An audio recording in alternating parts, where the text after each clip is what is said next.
한참 진행 중이라고 합니다. 혹시 크리스마스 전쟁이 어떤 일인지 아십니까?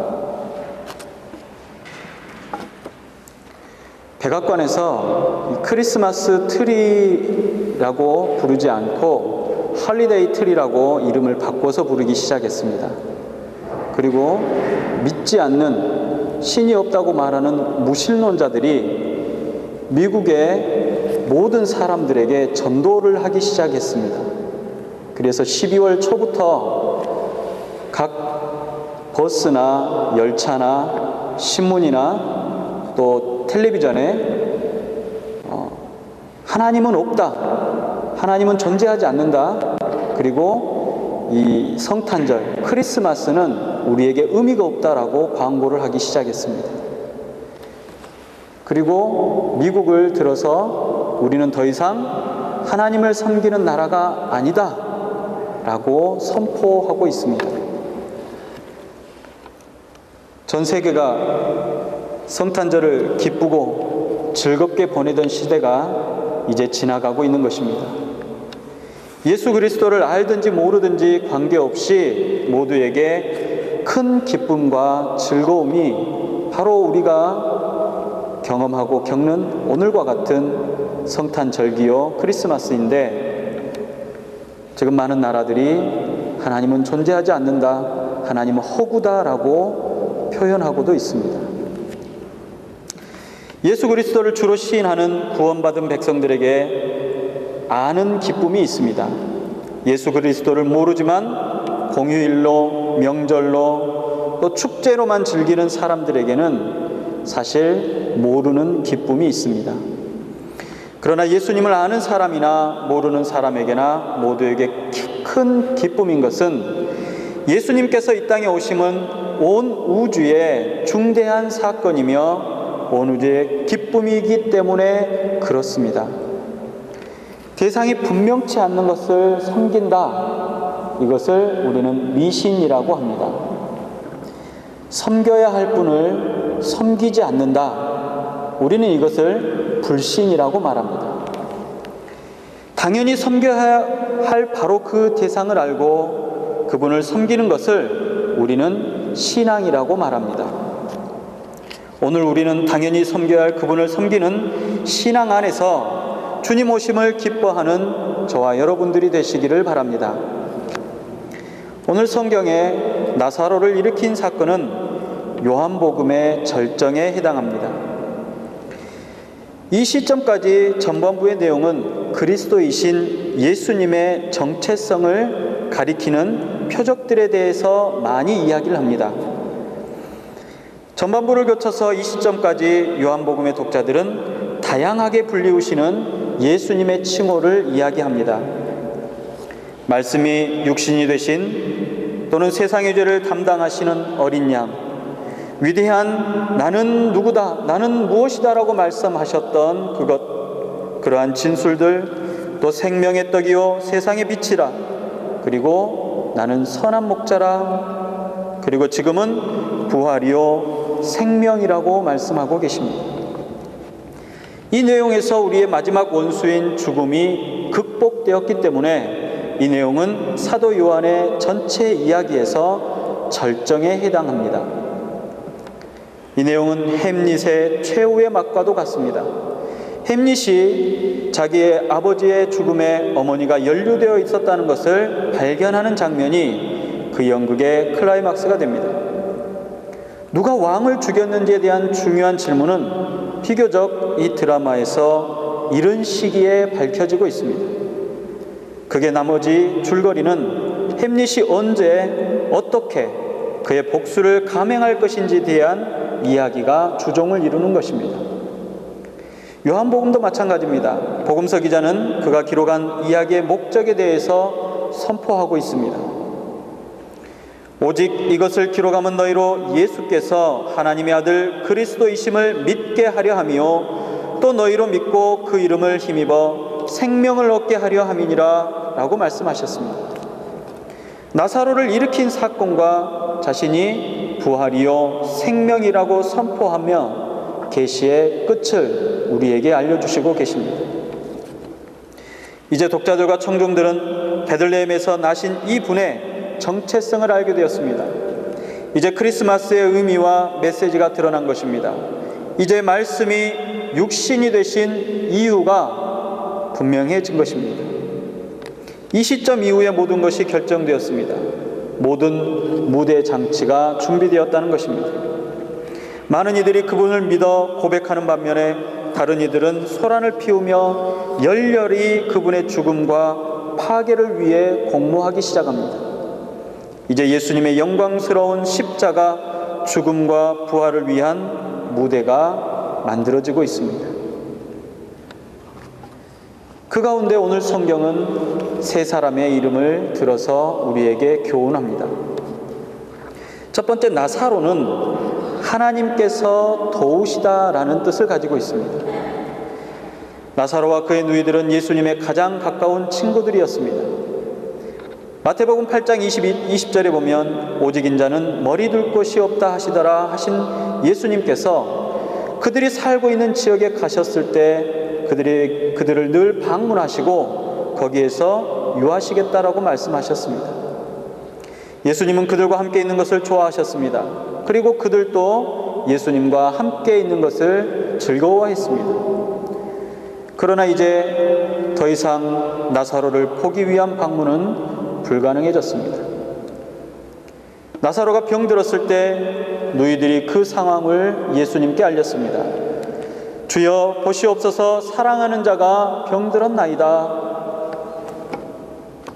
그의 누이들의 믿음의 진술입니다.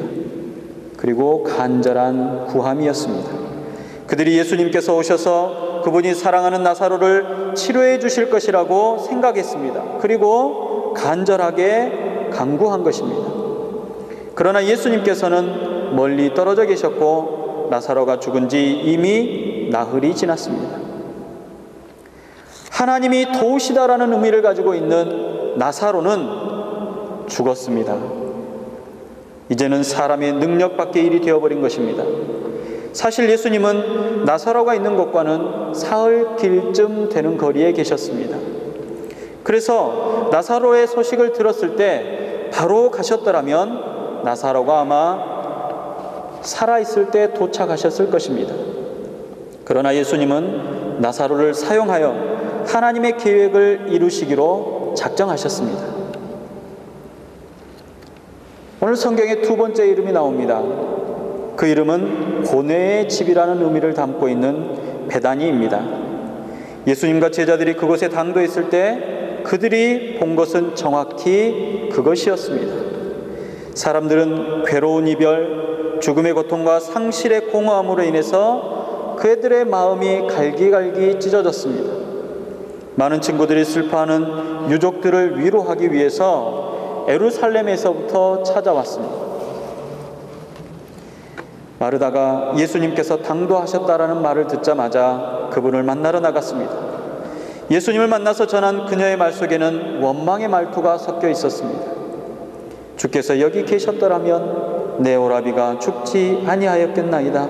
그러나 나는 이제라도 주께서 무엇이든지 하나님께 구하시는 것을 하나님이 주실 줄을 아나이다 라고 고백합니다.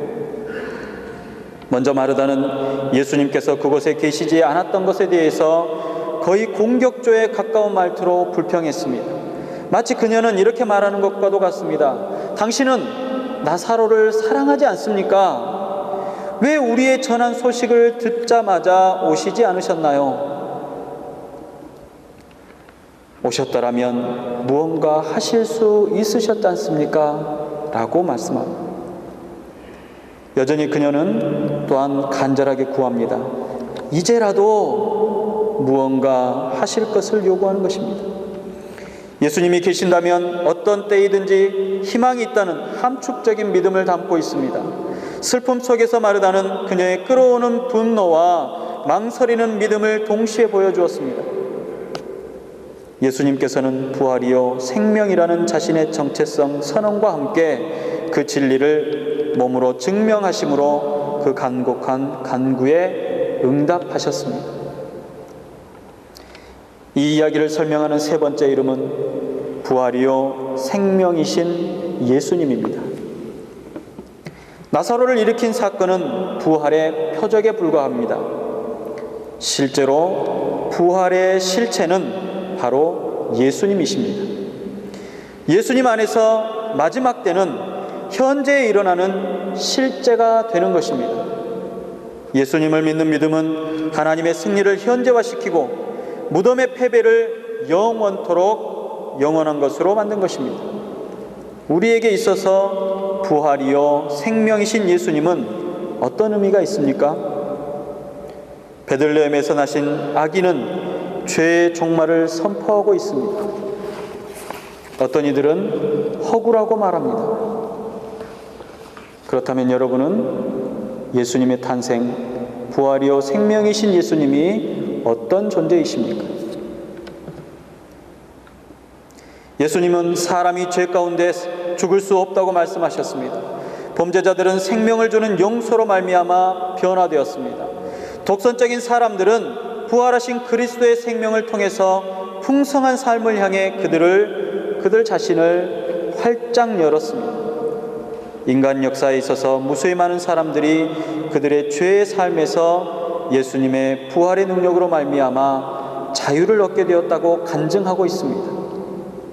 베들레헴에서 나신 아기는 이제 더 이상 죽음이 아무 힘이 없음을 선포합니다. 예수님께서는 죽음 그 자체는 끝이 아니며 오히려 생명으로 인도하는 통로라는 사실에 초점을 맞추십니다. 고백자라고 불리우는 에드워드는 울지 마라, 나는 죽지 않을 것이다. 또한 죽어가는 자들의 땅에서 떠나가면서 산 자들의 땅에 이르러서는 주님의 축복을 보게 될 것이라 믿는다라고 말했습니다. 태어나면서부터 우리는 일몰을 향해 여행을 떠납니다. 그러나 실제로 예수 그리스도 안에 있으면 우리는 일몰이 아니라 일출을 향해 여행을 하는 것입니다. 이번 크리스마스에 좋은 소식이 있습니다. 그리스도께서 오셨다는 것입니다. 예수님은 굶주림과 무의미의 절망에서 당신을 구원하시는 생명의 떡으로, 당신의 죄와 죽음의 어두움에서 구원하시는 이 세상의 빛으로, 길을 잃고 무지 속에 두려워하는 당신을 구원하시는 선한 목자로, 그리고 죽음과 파멸에서 당신을 구원하시는 부활이요 생명으로 오신 것입니다.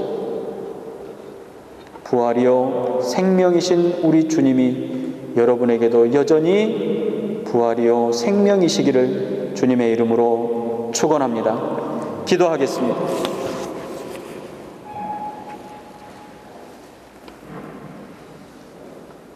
사망과 권세조차도 해할 수 없었던 우리 주님의 지극하신 사랑을 이 시간 기억합니다.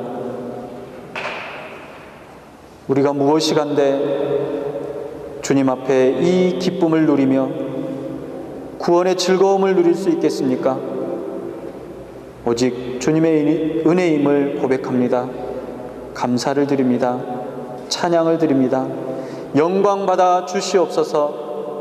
많은 사람들이 예수는 없다, 예수는 허구다, 우리는 하나님을 믿지 않는다라고 소리쳐 외치는 이때에 생명이요 부활이신 주님이 나의 주님임을 고백하며 예수 그리스도의 사랑 안에 있기를 원하는 주의 백성들, 아버지 하나님, 이들의 삶을 기억하여 주시옵시고 저 영원한 삶으로 여정을 떠나는 길 가운데서 하나님께서 통행하시는 은혜를 누릴 수 있도록 허락하여 주시옵소서.